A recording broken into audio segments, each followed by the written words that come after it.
औज़ुबिल्लाहिमिनश्शैतानिर्रजीम बिस्मिल्लाहिर्रहमानिर्रहीम। मैं हूँ पीर फ़याज़ हसन कादरी अजमेरी। मेरे प्यारे भाइयों, बहनों, दोस्तों, बुज़ुर्गों, माओं, आज मैं आपकी खिदमत में नूरानी ताकतवर जिन को काबू करने का अमल लेकर हाज़िर हुआ हूँ। तो बिना टाइम ज़ाया किए ये अमल मैं आपके गोशगुजार कर रहा हूँ। ये अमल आप किसी भी रात तहज्जुद पढ़कर शुरू कर सकते हैं, लेकिन ज़्यादा बेहतर ये है कि आप मंगल और हफ्ता को इस अमल को ना करें।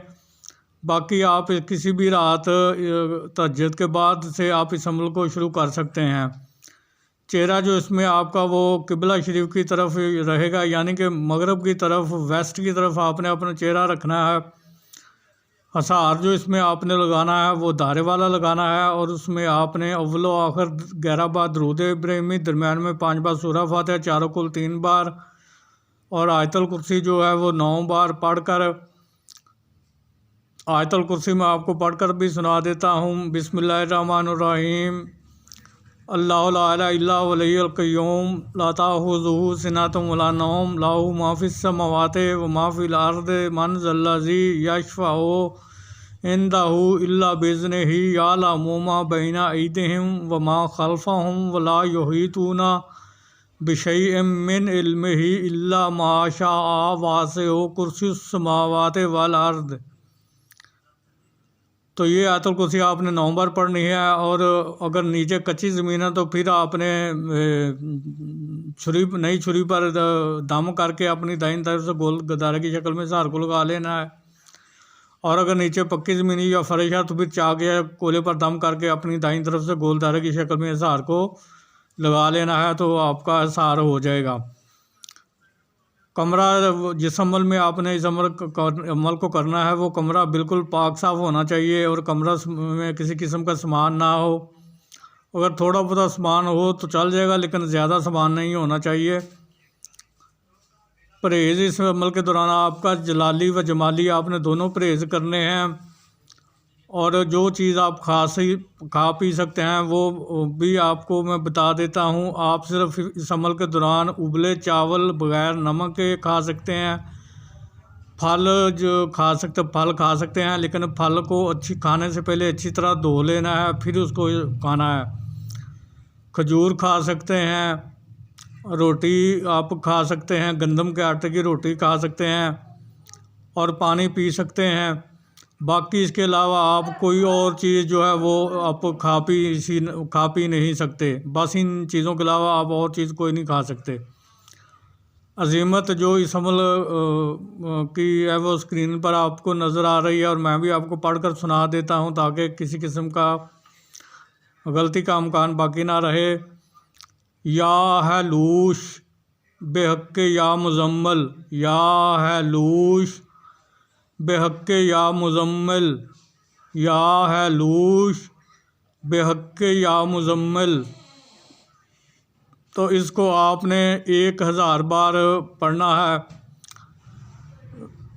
1000 पढ़ने के बाद आपने हसार को 3 या 5 जगह से काट कर हसार के बाहर आ जाना है।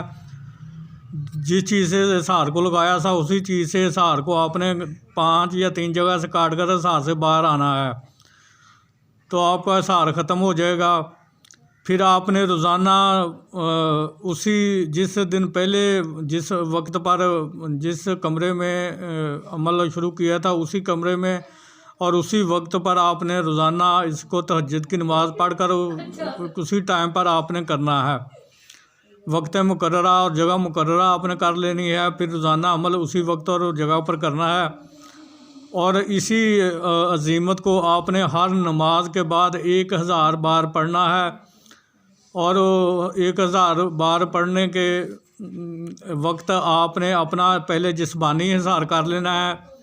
जिस्मानी हिसार करने के बाद फिर आपने इस अज़ीमत को 1000 बार हर नमाज के बाद पढ़ना है। तो जिस्मानी सहार लगाने का तरीका भी वही है जो दायरे वाला सहार लगाया था।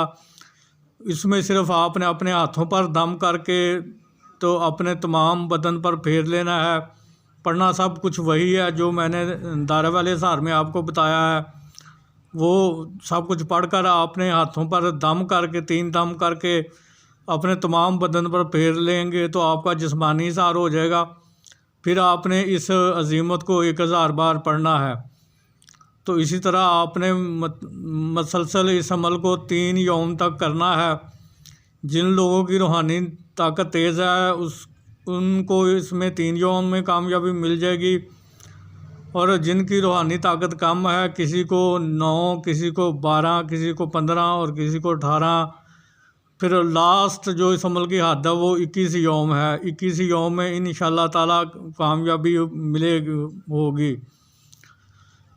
तो आपने इस अमल को करते वक्त अमल को किसी पर ज़ाहिर नहीं करना, क्योंकि अमल जब भी किया जाता है तो उसको खुफिया आपने रखना होता है। अमल को किसी को नहीं बताना कि मैं ये फ़लाँ अमल कर रहा हूँ।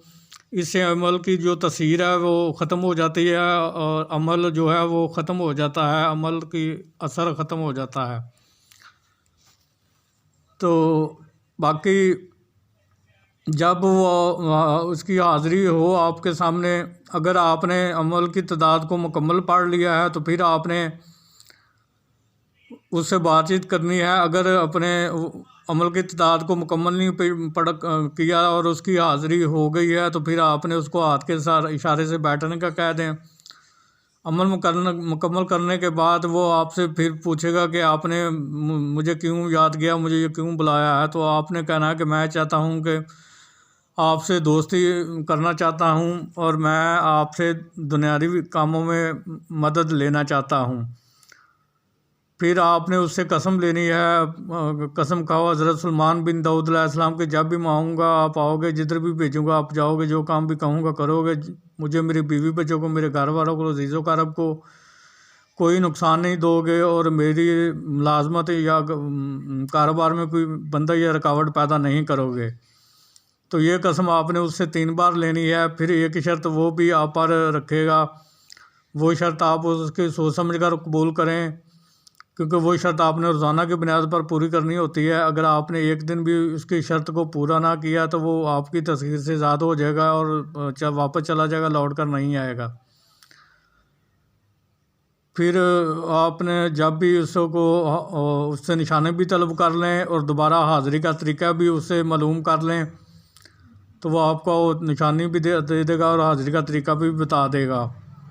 फिर जब भी आपने उसको हाज़िर करना है, तन्हाई में आपने तन्हाई में उसको हाज़िर करना है और उसे जो भी आप जायज़ काम ले सकते हैं उससे, क्योंकि वो नूरानी जिन है उसे आप सिर्फ जायज़ काम ही ले सकते हैं और नाजायज़ काम हरगज़ नहीं करेगा। अगर आप उसको नाजायज़ काम करने का कहेंगे तो वो आपको नुकसान पहुंचा देगा, इसलिए उसको